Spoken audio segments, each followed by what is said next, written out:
వాత్సల్యము చూపితే జరగబోవు కార్యములు అనేకములు. దేవుని కార్యములు మనకి ఎప్పుడును కూడా అనేకమైనవి చేస్తూ ఉంటాడు.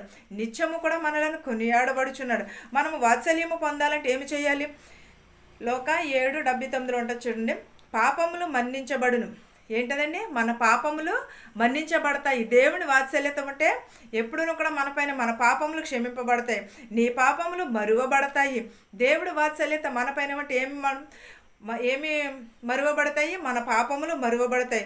నీ పాపములు మంచు వలె మార్చబడునని చెప్పాను. దేవుడు మన పాపములు క్షమిస్తున్నాడు కదా అని ఉదాహరణ వెంబడి ఒకటి చేయటం కూడా దేవుడు క్షమించాడు.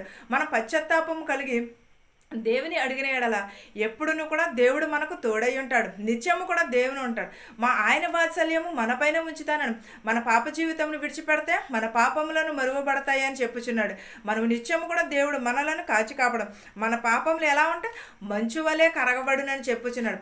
దేవుడు వాత్సల్యము మనపైన ఉంటే మంచు వలె మన పాపములు కూడా కరగబడతాయి అని చెప్పుచున్నాడు. ఎప్పుడును కూడా దేవుని వాత్సల్యము మహోన్నతమైనది. మనం పొందవలసినది శిక్షను దేవుడే మన నుంచి తొలగించి దేవుడు ఆయన శిక్షను వేయించుకున్నాడు. నిస్సహాయతతో లేక బాధతో అలా నిలబడిపోయాడు దేవుడు. ఎప్పుడు?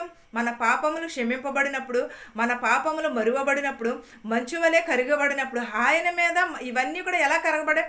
ఆయన మీద వేసుకున్నాడు కాబట్టి ఇవన్నీ కూడా కరగబడ్డాయి, మరువబడ్డాయి.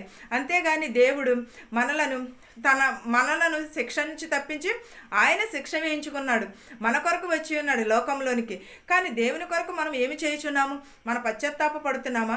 నిజమైన ప్రార్థన జీవితమును కలిగి ఉంటున్నామా? మనము ఎప్పుడైనా మన హృదయాన్ని మనం ఎప్పుడైనా పరిశీలన చేసుకున్నామా?